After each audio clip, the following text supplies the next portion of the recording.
پابندی سے قبرستان جایا کرو. کیا کیا کرو؟ پابندی سے قبروں کو جا کے دیکھا کرو کہ تھوڑے دنوں میں لیٹنے والا ہوں میں یہاں پہ. اس سے پتہ چلتا ہے اسلام جو پیسہ کمانے کی ترغیب دے رہا ہے عیاشی کے لیے نہیں دے رہا. مسلم قوم کو پاورفل بنانا ہے, طاقتور بنانا ہے مسافر خانہ ہی. صحابہ تو غریب تھے بھائی زیادہ تر, پھر بھی کامیاب ہو گئے. ہوس کا مریض نہیں بنا رہا اسلام آپ کو. اسلام کہہ رہا ہے پیسہ کماؤ, دل میں جگہ نہیں دو. دل میں دنیا کیا ہے؟ مسافر خانہ. بار بار جو میں مثال دیتا ہوں, آپ بزنس کلاس میں جاؤ ٹرین میں, اچھا سفر گزرے گا آپ کا, لیکن اس بزنس کلاس سے دل تھوڑی لگاؤ میرے بھائی کہ یہ سیٹیں کتنی اچھی اور یہ ایئر کنڈیشن ہائے, میرا دل ہی نہیں چاہ رہا میں یہاں سے اتروں. جہاز میں جا رہے ہو, ایئر ہوسٹس پہ دل آ گیا آپ کا, یار میری والی تو ہے نہیں, یہ کتنی اچھی بٹن دباؤ, چائے پیش کر رہی ہے, شربت پیش کر رہی ہے, میں نہیں جا رہا, میں نہیں جا رہا. اگلا بولے گا بھائی تو پاگل ہے کیا؟ یہ مسافر خانہ ہے بھائی, تھوڑی دیر کے لیے تیرے پاس پیسہ زیادہ تھا تو چل جہاز میں آ گیا, ورنہ بس میں چلا جاتا. نہ بس سے دل لگانا ہے نہ جہاز سے. اور جہاز میں بیٹھا ہوا آدمی ان لوگوں پہ رش کر رہا ہے, ان کو جو بیچارے بس میں جا رہے ہیں, ٹرین میں جا رہے ہیں, ابے اکانومی کلاس میں جا رہے ہیں, ان کا دیکھو ناکام دنیا کے گھٹیا لوگ. تو عقل مند کیا کہے گا بھائی, منزل 24 گھنٹے کے بعد تو بھی وہیں پہنچے گا جہاں تو 1 گھنٹے میں جہاز میں پہنچ رہا ہے. منزل دونوں کی کیا ہے؟ سیم ہے. تو سفر پہ تھوڑی فخر کیا جاتا ہے. تو پیسہ پیسہ پیسے کی بکواس تو بہت ہو رہی ہے. یونیورسٹیوں میں جاؤ نا, ہمارے زمانے میں وہ ماحول تھا, اب تو اور آگے جا چکا ہے. ہر وقت پیسہ پیسہ پیسہ, ترقی ترقی ترقی ترقی. کوئی یونیورسٹی میں پروفیسر یہ نہیں بتا رہا کہ دنیا مسافر خانہ ہے, بیٹا اس سے دل مت لگاؤ. کوئی پڑھ لیا ٹھیک ہے, نہیں پڑھا تو بھی کوئی ٹینشن نہیں, ٹماٹر بیچے وہ, کچھ نہیں ہوتا بیٹا. یہ ٹماٹر بیچنے والے ناکام نہیں ہیں. اگر یہ ایمانداری سے بیچیں گے, یہ قیامت میں ان کے چہرے سفید ہوں گے, تمہارے کالے سیاہ ہوں گے. کوئی پروفیسر بتا رہا ہے یونیورسٹیوں میں؟ یہ باتیں تو بہت کی جاتی ہیں کہ یہ باتیں کوئی مولوی نہیں بتاتا. یہ بھی تو کہو یہ باتیں کوئی پروفیسر نہیں بتاتا. نہیں, یہ بات میرا خیال ہے علماء پہ تو طنز بہت ہوتا ہے. میں یہ بات بتا رہا ہوں, کوئی مولوی نہیں بتائے گا.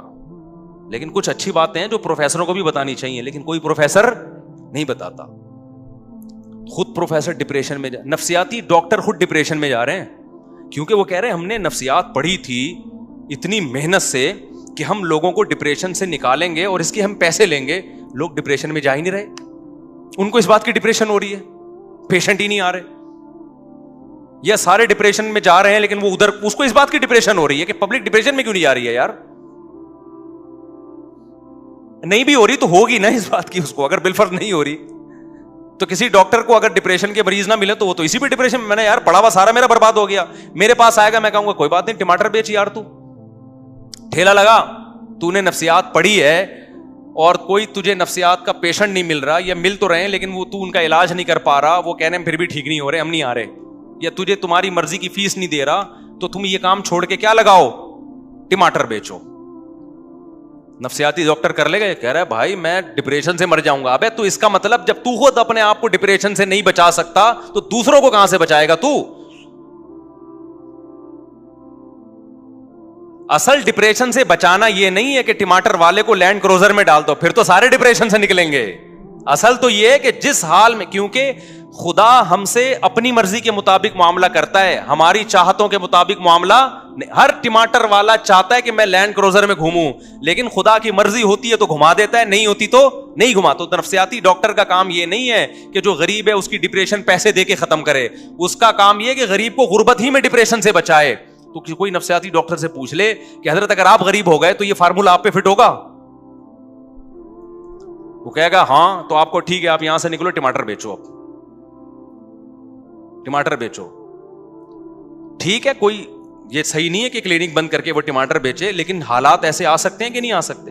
آپ اس سے یہ کہیں کہ فرض کریں ڈاکٹر صاحب اگر آپ غریب ہو گئے اور سارا مال آپ سے چھن جائے, کلینک بند ہو جائے اور آپ کو ٹماٹر بیچنے پڑیں, تو جس چیز کے ذریعے آپ سامنے والے کو موٹیویٹ کر رہے ہو وہ کہانیاں سنا کے آپ اپنی آپ کو موٹیویٹ کر سکتے ہو اس وقت,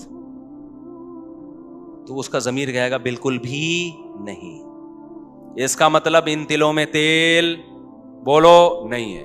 اسلام نے بتایا بھائی قبرستان جاؤ, ٹھیک ہے نا, بولو یار ٹماٹر بیچ کے بھی ادھر ہی آنا ہے, خزانے کما کے بھی ادھر ہی آنا ہے. اور کتنی پیاری مثال دی ہے قرآن میں, مجھے تو اتنا مزہ آتا ہے یار.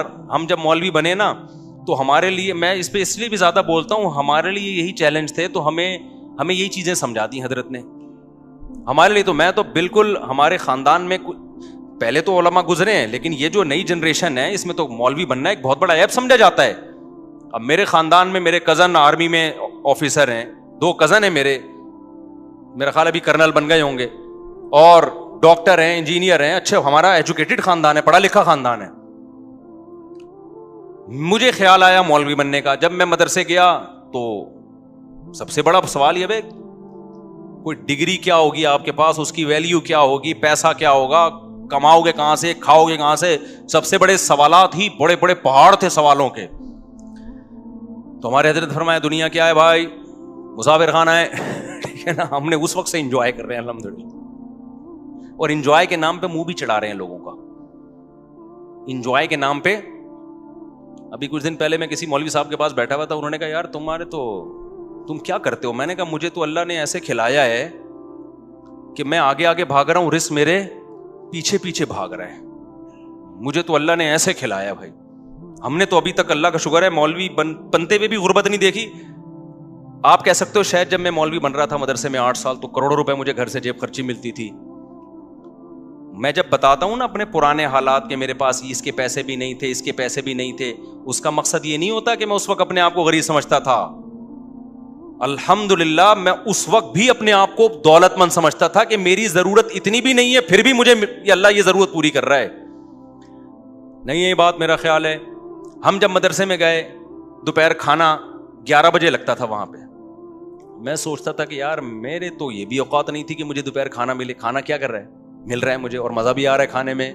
تو اللہ نے میری یہ ضرورت, حالانکہ اس کھانے کے ہم پیسے بھی جمع کراتے تھے, میرے والد صاحب پیسے دیتے تھے اس کھانے کے. یار اللہ مجھے کھانا کھلا رہا ہے, حالانکہ میں جاب نہیں کر رہا, میں تو پڑھ رہا ہوں, پھر بھی مجھے تو ایک وقت کا کھانا. یہ سوچ سوچ کے خوش ہوتا تھا کہ میں 20 سال کا ہو گیا, 18 سال کا ہو گیا, اس وقت تو مجھے چاہیے تھا کہ میں اپنا خود کماؤں, لیکن میری ذمہ داری میرے ابا پورا کر رہا ہے بھائی. وہ کھانے کے پیسے جمع کرا رہا ہے اور ہم فری پھوکٹ میں کیا کر رہے ہیں, کھا رہے ہیں. اس پہ خوش ہوتا رہتا تھا میں. نہیں آئی میرا خیال ہے بات. آج کسی نوجوان کو روزگار نہ ملے, ابا پراٹھے بھی کھلا رہا ہوگا نا, کھمبے سے جا کے چپکے گا ہائے روزگار. ابے تو روزگار نہیں ہے, تیری بیسک ضرورت تو بہرحال پوری ہو رہی ہے نا. میری بیسک ضرورت تھی اس وقت کہ مجھے 2 ٹائم کا کھانا چاہیے تھا, اور 18 سال 20 سال میں بھوک بھی ٹائٹ لگتی ہے آدمی کو. مجھے 2 ٹائم کا کیا چاہیے تھا, کھانا. مجھے مدرسے میں وہ مل رہا تھا, میں اس پہ خوش ہوتا تھا. یار اللہ کا دیا بہت کچھ ہے یار. اور بھوک لگتی تھی, 11 بجے ہوتا تھا کھانا, کیونکہ پھر قیلولہ ہوتا تھا, اور ایک عشاء سے 20 منٹ پہلے, آدھا گھنٹہ پہلے. ایسی بھوک میں تگڑ بھاگتے تھے ہم کچن کی طرف نا. کبھی دال پکی ہوتی تھی, ایک دن دال تھا, ایک دن سبزی تھی, ایک دن ہفتے میں ایک دن گوشت تھا, کدو تھے, اور اللہ بھلا کرے کڑھی پکتی تھی ایک دن منگل کے دن. اب تک جامع رشید میں منگل کو کڑھی پکتی ہے. بھوک لگتی تھی, بڑا مزہ آتا تھا کھانے میں. حالانکہ گھر میں ہم اس سے زیادہ اچھے کھانے کھانے کے عادی تھے, لیکن پورا ہفتہ ہم مدرسے میں ہی رہتے تھے. ہمیں تو اس پہ خوشی, یار ہم کچھ کر نہیں رہے, پھر بھی فری پھوکٹ کا کیا مل رہا ہے, ابا کے خرچے پہ کیا مل رہا ہے, کھانا. اور ابا کی محبت بھی پھوٹتی تھی دل میں. ایک ایک نوالے پہ ابا کو یاد کرتے تھے, یار یہ ابا ہے جو ہمیں کھلا رہا ہے.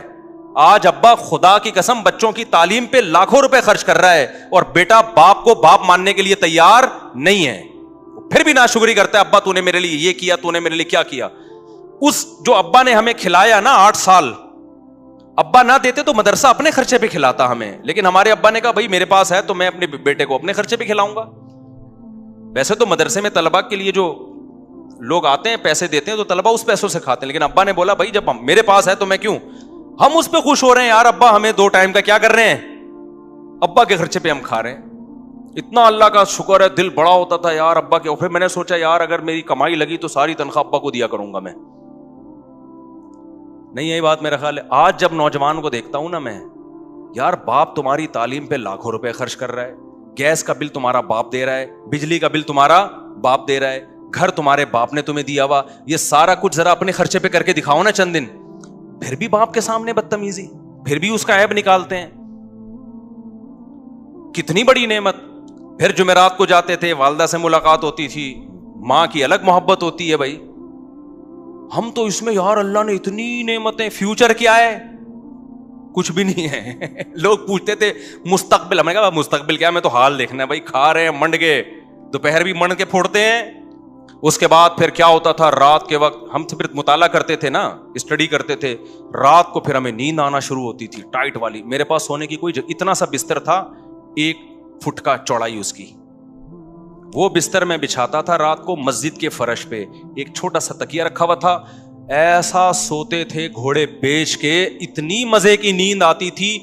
فیوچر کا نہیں پتا کہ ہمیں کہیں جاب لگے گی کہ نہیں لگے گی, ہمارے سرٹیفکیٹ ہمارے کس کام کا, کل ہماری شادی بھی ہوگی کہ نہیں ہوگی, کوئی رشتہ بھی دے گا کہ نہیں دے گا ہے. جیسے کھیتی کے لیے پانی, تو انسلٹ محسوس نہیں کرتے تھے ہم, ڈپریشن میں نہیں جاتے تھے. آج کوئی بڑا کسی چھوٹے کو ڈانٹ دے, ڈپریشن میں جا کے میری انسلٹ کی ہے, میں یہ انسلٹ برداشت نہیں کر سکتا, تو ڈپریشن ہوگی نا. ہم نے سنا تھا بھائی بڑے اگر ڈانٹتے ہیں تو یہ آپ کی آخرت کی ترقی کے لیے بہتر ہے. ایسے ایسی ڈانٹیں کھائیں استاذوں نے, کہا تم یہ ہو تم یہ ہو. ہم نے کہا جی حضرت ہم تو ہیں ایسے, ٹھیک ہے نا. کوشش کرتے تھے کبھی زبان نہ چلے, تھوڑی سی بےزتی تھوڑی دیر کے لیے محسوس سی ہوتی تھی, اس کے بعد جب مراقبہ کرتے کہ یار یہ تو بڑے ہیں, ان کا حق بنتا ہے. اور ہم نے بڑوں سے یہ سنا تھا بھائی استاذ کی جتنی ڈانٹ کھاؤ گے نا اتنی زمین زرخیز ہوگی, اتنا اللہ دین کا کام لے گا. بدتمیزی نہیں کرنا استاذوں سے, تو کوشش کی کہ نہیں کریں. الحمدللہ آج اس کی برکت بھی دیکھ رہے ہیں اپنی آنکھوں سے. وہ استاذ محبت کرتے ہیں. اگر ہم زبان چلاتے جیسے کالجوں میں ہو رہا ہے, ٹیچر کچھ بول دے آگے سے اسٹوڈنٹ کھڑے ہو کے کچھ بول دیتا ہے, تو بدتمیز بنتا ہے نا انسان. تو بڑوں سے بھائی بدتمیزی نہیں کرنی. تو ہم نے تو اتنی اچھا مزے کی بات آپ کو بتاؤں, ابھی جو عیاشی ہے وہ تو میں نے بتائی نہیں مدرسے میں. ابھی تو میں نے آپ کو بتایا جو 2 ٹائم کے کھانے کی ضرورت پوری ہو رہی تھی. عیاشی جس کے زرداری نے خواب بھی نہیں دیکھے ہوں گے, وہ عیاشی ہم نے مدرسے میں کی ہے.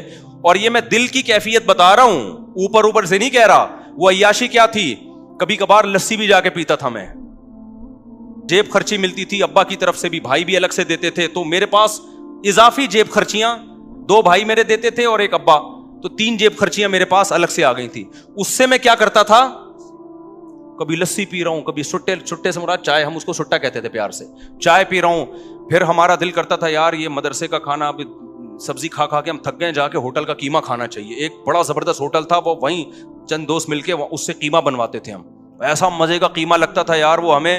پھر کیا ہوتا تھا, پھر تھوڑے سے غیر قانونی کام بھی کرتا تھا میں مدرسے میں, سب بچے کرتے ہیں تھوڑے تھوڑے تو چلتا ہے نا یہ. وہ یہ تھا کہ ہمیں اجازت نہیں تھی کہ 4 بجے مدرسے سے باہر جانے کی, کیونکہ عصر تک پڑھائی کا ٹائم تھا. اس میں ہم یہ کرتے تھے کہ چھپڑ میں نکل کے نا چرسیوں کے ہوٹل میں چائے پی کے آتے تھے. ہوٹل بہت گندا تھا, وہاں بھی پابندی تھی, یہ گندے غلیظ ہوٹل میں نہیں جانا آپ لوگوں نے. اب اچھا ہوٹل دور بھی ہے اور وہ عصر کے بعد جائیں گے, عصر تک کا انتظار کون کرے گا. چھپڑ میں چپکے سے نکلے پتلی گلی سے, استاذوں سے نظر بچا کے, اور خوف کے ساتھ وہاں بیٹھ کے چرسیوں کے ساتھ کپ دھلوا کے چائے پی رہے ہیں. غیر قانونی کام, اور چھپڑ میں آ رہے ہیں. اس کا اپنا مزہ تھا خدا کی قسم, کیونکہ جب آدمی غلط طریقے سے, چائے ویسی کون سی اچھی چیز ہے, غلط طریقے سے چائے پیتا ہے نا, اس کو جرم کا احساس ہو, اس چائے کا مزہ آج تک ہمیں اب تک نہیں آیا, کیونکہ احساس ہوتا تھا غلط کر رہے ہیں. تو یہ بھی ایک مزہ ہے بھائی. چھپڑ میں چپ کے آ کے بیٹھ گئے ایسے گنڈے بن کے, جیسے پتہ نہیں مطالعہ کر کے نا تھک گئے بہت زیادہ. چھوٹی سی, اس سے زیادہ نہیں شرارت کی ہم نے الحمدللہ مدرسے میں. تو اس کو ہم سمجھتے تھے کیا ہے عیاشی. ہمارے دوست تھے, ہم ان کے ساتھ کیا کرتے تھے, ایک دور جو ہے نا ریڑی پہ کلیجی بناتا تھا بڑی ٹائٹ, وہاں جانا بھی انلیگل تھا, گورنمنٹ کی طرف سے, مدرسے کی طرف سے پابندی تھی. اب ہمارے پاس پیسے ہوتے تھے یار, کچھ تو کھائے نا باہر جا کے, تو ہم کیا کرتے تھے, چھپڑ میں نکل کے ایسے منہ پہ رومال ڈال کے وہ کلیجی والے سے ریڑی میں کلیجی بنوائی, چھپڑ میں بیٹھ کے کھایا اس کو. بڑی مزے کی بناتا تھا وہ, ایسا مزہ آتا تھا. آپ کہہ سکتے ہو مفتی صاحب غریب خاندان کے ہو گئے آپ بہت زیادہ, اس لیے آپ کو کلیجی کھانے میں مزہ آ رہا ہے. میں نے اپنے خاندان کا انٹروڈکشن آپ کو پہلے کروا دیا. اس کا خاندان سے تعلق نہیں تھا, ہمارے گھر میں سب کچھ تھا کھانے پینے کو. 200 گز کا بڑا وہ حضرت بچاتے تھے, گیس کا بل, بجلی کا بل, اور کھانا بڑا ٹائٹ ہوتا تھا حضرت کا. ناشتے میں سیب, ہاف بوائل انڈے, اور پھر دوپہر کا کھانا, رات کا کھانا, وہ بڑا لگژری, لباس لگژری. لیکن حد ہوتی ہے نا ایک چیز, ہر چیز کا جو منتھلی خرچہ ہے وہ رکھا. باقی حضرت کہتے ہیں میں گنتا نہیں کہ لاکھ روپے, کروڑ روپے, ارب روپے, سارے کیا کہ جب ہم ایسی ہمارے حالات تھے نا کہ مدرسے میں ایک دن ٹائم پہ دال کھا رہے ہیں, رات کو کڑی کھا رہے ہیں, ٹھیک ہے, وہ بڑی مزے کی کڑی ابھی بھی ہوتی ہے, بڑی ٹائٹ کڑی ہوتی ہے. تو اس وقت مالدار لوگ مجھ سے آ کے پوچھتے تھے کہ حضرت پیسوں کی بڑی ٹینشن ہے, ڈپریشن میں جا رہا ہوں, بے روزگاری ہے, میں ان سے پوچھتا تھا کہ آپ کتنا کما لیتے ہو مہینے کا؟ کہتے اتنا کماتا ہوں. میں نے کہا جس سے ٹینشن کا علاج لینے کے لیے آئے ہو نا, وہ اس کا خواب میں بھی تصور نہیں کر سکتا. ایک دفعہ کیا ہوا, جو سبزی والا نہیں میرے پیسے لے کے بھاگ گیا تھا, میرے والد صاحب کی ساری وراثت میں نے 3-4 لوگوں کو پیسے دیے, کوئی داڑھی والا, کوئی نمازی, کوئی محراب. جب میرے والد صاحب سے مجھے وراثت ملی, اچھی خاصی ہم بیٹھے بیٹھے مالدار بن گئے. ہمارے ابا نے بنائی بھی ہمارے لیے تھی اسپیشل, کہ میرے بچوں کا میرے بعد کیا ہوگا. نیک باپ یہ سوچتا ہے نا, خدا کی قسم ماں باپ سے بڑا نا کسی کا کسی پر احسان نہیں ہے. یہ اتنا مقدس رشتہ ہے کہ باپ اور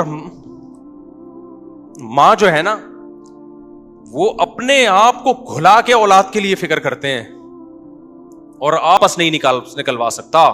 اور پھر یہ بھی کہتے تھے یہ بات تمہاری سمجھ میں اس وقت تک نہیں آئے گی. اور مجھے یقین آ گیا, اب لوگ آ رہے ہیں, مفتی صاحب تھوڑا ہمارا پیسہ بھی لگوا دو, اتنا زبردست بندہ ہے یار یہ. جاؤ ایسے تھوڑی, سمجھ رہے ہو؟ میں کہا ایسے تھوڑی بھائی, ہمارا ریلیشن ہے, ہمارا کیا ہوگا اس میں. خیر میں نے کچھ لوگوں کے لگوا دیے, میرا کوئی کمیشن نہیں تھا, میں نے لگوا دی. پھر جو ہوا وہ آپ سب کے میں بیان میں سنا چکا ہوں. اچھا پیسہ اتنا لا کے دے رہا تھا کہ میری سمجھ میں نہیں آ رہا کہ میں گاڑی کرولا کا نیا ماڈل لوں یا شیراٹ کا پرانا ماڈل لوں. میں اس چکر میں گاڑی الحمدللہ نہیں لی, ورنہ بیڑا ہی غرق ہو جاتا. سمجھ رہے ہو کہ نہیں سمجھ رہے؟ اب ہوا یہ ہے کہ وہ صاحب جتنا دیا تھا نا اتنا واپس لے کے غائب. وہ دن آج کا دن, اس اسٹیمپ پیپر پہ اس کے انگوٹھے لگے ہوئے تھے بہت سارے, کیونکہ جب ہم پیسے دیتے تھے میں کہتا بھائی شریعت میں حکم میں لکھو بھی. اس نے کہا لکھ لو. میں نے کہا شناختی کارڈ, اس نے کہا یہ شناختی کارڈ. میں نے کہا انگوٹھا بھی لگاؤ, انگوٹھا بھی لگا دیا. تو 3-4 سال تک میں وہ انگوٹھے لے کے گھومتا رہا ہوں. کچھ بھی نہیں ملتا بھائی ان انگوٹھوں سے, شناختی کارڈ سے, اسٹیمپ پیپر سے. سمجھ رہے ہو؟ بندہ مل بھی جائے تو کچھ نہیں کر سکتے آپ یہی کرو گے, پولیس کو بتاؤ گے, پولیس کیس چلے گا, کہ کچھ بھی نہیں ہوتا پاکستان میں, تو سوال ہی پیدا نہیں ہوتا. یا بدماشوں سے چترول لگواؤ گے آپ, پھر بھی نہیں نکلے گا. آدھا بدماش لے جائیں گے کہ ہم نے جو نکلوایا ہے تو ہمارا بھی تو کمیشن بنتا ہے. تو کچھ بھی نہیں. جب پیسے دیے تو اسی دن سے انا للہ و انا الیہ راجعون پڑھ لیا کرو. اچھا میں جو اصل واقعہ بتا رہا تھا کہ میں بالکل زیرو پہ آ گیا, اور میرے 2 گھر بھی تھے. تو مجھے چند سیکنڈ کی ٹینشن ہوئی ہے, چند سیکنڈ. جب میں گیا نا, میں نے دیکھا بندہ تو تالا لگا کے بھاگ گیا, ایک دم ایک تھوڑا سا دھچکا لگا. اس کے بعد اللہ کا شکر ہے وہ دن آج کا دن مجھے دوبارہ ٹینشن نہیں ہوئی. کیوں؟ ہم نے کہا یہ تو غریبی میں ملے تھے بھائی وراثت کے, ٹھیک ہے نا. گھر گیا, مجھے وہ دن یاد ہے 10 بجے. گھر والوں کو بھی میں نے بتایا نہیں تھا کہ سارا پیسہ غائب ہو گیا. گھر کچھ بھی نہیں بتایا میں نے, وہ بیان سے ہی گھر والوں کو شاید پتا چلا ہوگا. جب میں گھر آیا تو بچے میرے سو رہے تھے, پنکھا چل رہا تھا, کچن میں گیا, آٹا ہے, دال ہے, راشن ہے, گھر کا ناشتے کے پیسے بھی ہیں, دوپہر کھانے کے بھی ہیں, رات کھانے کے بھی ہیں. میں نے کہا یار اللہ نے اتنا دیا ہے کہ ابھی بھی فل عیاشی والی زندگی گزر رہی ہے الحمدللہ, مجھے ٹینشن نہیں ہوئی. تو میرے دوست مجھے کہتے تھے یار آپ کو تو برین ہیمریج سے مر جانا چاہیے تھا. میں کہتا کس بات پہ مرتا ہے یار, یہ اللہ نے میری ضرورت سے ابھی بھی مجھے. میں نے کہا تیری کتنی ہے؟ اس نے کہا 1. میں نے کہا میری کتنی ہے؟ 2. میں نے کہا ٹینشن تو تجھے مرنا چاہیے. باتیں کر رہے ہیں ہمارے سامنے, 1 لے کے گھوم رہا ہے اور ہمارے سامنے شو مار رہا ہے. سمجھ رہے ہو بات کو؟ میں گلگت گیا نا, میری تیسری شادی کے لیے رشتہ تھا, انہوں نے انکار کر دیا لڑکی والوں نے. تو وہ ان کو مجھ پہ ترس آنے لگا. میں نے کہا ترس کھانے کی ضرورت نہیں, ابھی بھی 2 ہیں تمہاری, ابھی ترس ہم تم پہ کھائیں گے. تو مجھے ذرا بھی الحمدللہ ٹینشن نہیں. اس دن سے آج تک کوئی ٹینشن نہیں, کیونکہ مجھے کھانے کو مل رہا ہے بھائی. فیوچر ہم نے پلاننگ کی نہیں ہے ٹوٹ پٹانگ قسم کی کہ ہمیں یہ چاہیے ہمیں وہ چاہیے. بھائی ہمیں بچوں کے لیے نان نفقہ چاہیے, گھر والوں کو کھلانے کے پیسے چاہیے. عیاشی کسی بیگم کو چاہیے تو بھائی ہمارے پاس جو ہے ہم اسی حساب سے آپ کو کھلائیں گے. نہیں ہے تو پھر آپ ٹھیک ہے بھائی پھر جاؤ. جیسے نبی نے فرمایا تھا نا اپنی ازواج سے کہ ہمارے ساتھ رہنا ہے تو اسی اسٹائل میں رہنا ہے, نہیں ہے تو ہم چوری تھوڑی کریں گے, اب جا کے ڈپریشن میں تھوڑی جائیں گے. تو اللہ کا شکر ہے ہمارے گھر والے بھی رہتے رہے. ان دنوں میں ایک بندہ آیا اور اس نے مجھے کہا کہ مفتی صاحب, یہ 2006 یا 7 کی بات ہے, مفتی صاحب میرے 80 لاکھ روپے کا لاکر سے کوئی بندہ لے گیا ہے. 80 لاکھ روپے, اور میں 1 ہفتے سے ٹینشن میں سویا نہیں ہوں. میں نے کہا بچے کتنے ہیں آپ کے پاس؟ کہہ رہے ہیں وہ تو بینکوں میں پڑے ہوئے ہیں, پتہ نہیں 80 کروڑ ہوں گے, کتنے ہوں گے. میں نے کہا اللہ کے بندے, میرا جو بندہ پیسے لے کر گیا ہے نا, میں 0 روپے بچے ہیں میرے پاس. کتنے بچے ہیں؟ 0, 1 روپیہ نہیں ہے. اور مجھے ٹینشن نہیں ہو رہی, اور تیرے پاس ابھی بھی لاکھوں روپے پڑے ہوئے ہیں, اور تو مجھ سے آ رہا ہے. ہونا تو چاہیے میں تیرے پاس آؤں, صحیح ہے نا, کہ بھائی میرے پاس ایک بھی نہیں. تو میں نے کہا یہ پیسوں کا مسئلہ نہیں ہے, یہ اوپر کی سیٹنگ کیا ہے, آؤٹ ہوئی بھی ہے. تو میرے بھائی اگر اسلام پہ آ جاؤ, میں تو کوئی شو مارنے کے لیے باتیں نہیں کر رہا. اللہ کی نظر انسان سے ہٹ جائے 2 ٹکے کی ویلیو نہیں رہتی اس کی. بعض چیزیں بتانی پڑتی ہیں کہ ہم نے جو بڑوں سے سیکھا ہے پارسل کرنا پڑتا ہے تاکہ آپ لوگوں کو فائدہ ہو. اور یہ جو خودکشی کے واقعات ہو رہے ہیں نا, بے روزگاری میں, اس میں حکومت کو تو ویسے ہی برا بلا, غریبی میں وہ تو ان خودکشی کے حالات دیکھ کے نہیں کہا کرو کہ اصل میں گورنمنٹ ایسا کر رہی ہے جس سے لوگ خودکشی ہو رہی ہے. گورنمنٹ جتنی بھی کرپٹ ہو, ٹھیک ہے بولو گورنمنٹ کو برا بلا تاکہ ان کو تھوڑی سی, ان کو بھی تھوڑا تنبیہ ہو, لیکن خودکشی کے حالات میں خودکشی کرنے والے پہ کبھی ترس نہ کھایا کرو. یہ بولا کرو یہ دنیا کا غلام تھا, دنیا مردار. نبی نے فرمایا اللہ کی نظر میں اس دنیا کی حیثیت مچھر کے پر کے برابر نہیں ہے. اللہ کے نبی نے ایک دفعہ کچرے کے ڈھیر سے گزرے, بکری کا مرا ہوا بچہ پڑا تھا. آپ نے فرمایا بتاؤ اس بچے کو کون اتنے درہم میں خریدے گا؟ صحابہ نے کہا یا رسول اللہ مردار ہے, کون خریدے گا؟ آپ نے فرمایا اللہ کی نظر میں دنیا کی ویلیو اس سے بھی کم ہے. تو جس سے وہ مردہ بکرا چھن جائے اور وہ خودکشی کر رہا ہو, تو خودکشی کرنے والا قابل ترس نہیں ہے, خودکشی کرنے والا قابل ملامت ہے. کہ ابے دنیا مردار پہ تو نے جان دے دی, ملک پہ جان دیتا, ماں باپ کی عزت پہ جان دیتا, دین کی خاطر جان دیتا, مظلوم کی مدد کے لیے جان دیتا, اچھا لگتا. ٹکوں پہ مر رہا ہے, صحیح نا, روٹی نہیں ملی ایک وقت بھی, اس پہ مر رہا ہے. نہیں آ رہی بات میرا خیال ہے سمجھ میں؟ تو یہ خودکشی کرنے والوں پہ ترس نہیں کھایا کرو. مجھے بہت افسوس ہوتا ہے جب نیچے کہا ہائے بیچارے غربت مہنگا. ابے تو بیچاروں پہ کر رہے, اس کو توندے بھری ہوئی ہیں ان کی کمبختوں کی. یہ ہوس ہے, ہوس, زیادہ چاہیے اور زیادہ چاہیے اور زیادہ چاہیے اور زیادہ چاہیے. اور یہ ہوس کا مریض ان کو میڈیا نے بنایا ہے, گورے نے بنایا ہے, غیر مسلموں نے بنایا ہے, اور لبرل لوگوں نے بنایا ہے جو ہر وقت پیسے کے پیچھے بھاگتے ہیں. مذہب آپ کے دل کو سے پیسے کی محبت نکالتا ہے. پیسہ کمانے سے منع نہیں کرتا, پیسہ جیب میں ہونا چاہیے, دل کے اندر نہیں ہونا چاہیے. اور دل سے پیسہ جب تک نہیں نکلے گا جب تک دبا کے اللہ کی راہ میں خرچ نہیں کرو گے. نکالو, ایسے نکالو کہ دل سے نہ لگے کہ دل میں تکلیف ہو رہی ہے. وہ صدقہ ہوتا ہے, تھوڑا سا اندر کیا ہو, زخم ہو کے یار یہ میں کیا کر رہا ہوں. لیکن بیسک ضرورتیں پہلے پوری کرو. اتنا صدقہ نہ کرو کہ آپ بیسک ضرورتوں سے ہی چلے جاؤ نا, وہ تو پھر غلط ہو جائے گا. بیسک جیسے ہمارے حضرت اپنا مہینے کا لگژری خرچہ نکال کے رکھتے تھے, اس میں سیب بھی تھے, ہاف بوائل انڈے بھی تھے, اور سیب یہاں سے ختم ہو گئے تو ٹورنٹو سے آ رہے ہیں, باہر سے امپورٹ ہو رہے ہیں سیب. اور لباس, خوراک, گیس, بجلی, جو بھی بنیادی خرچے ہیں وہ پہلے, اس کے بعد پھر کچھ. میں پھر بھی آپ سے کہتا ہوں جمع بھی کرو, آپ بچوں کے لیے بھی بناؤ, لیکن صدقہ خیرات بھی تو کرو نا. جب آپ صدقہ خیرات کرو گے, اپنی مرضی سے مال کو نکالو گے, تو پھر کسی دن نکل گیا تو غم نہیں ہوگا. وہ کام ہوگا جو آپ پہلے سے کر رہے ہو. ابے کیا ہو گیا, آپ ہزاروں لاکھوں روپے صدقہ کرنے کے عادی ہو, کسی دن ڈاکو نے ہزاروں لاکھوں چھین لیے تو آپ کہو گے یہ تو ہم خود سے کرتے رہے ہیں بھائی, یہ کام ڈاکو نے کر دیا تو کیا بڑا کام ہو گیا, ٹینشن نہیں لے گا. تو دنیا مردار کی محبت میرے بھائی نکالنی پڑے گی آپ کو کائنڈلی, اس کے بغیر بات بنے گی نہیں. اور وہ جو میرا ٹاپک تھا وہ وہیں رہ گیا کہ نارمل کون ہے, ایب نارمل کون ہے, ٹھیک ہے نا. تو اسلام ہی آپ کو نارمل بناتا ہے, باقی ساری تہذیب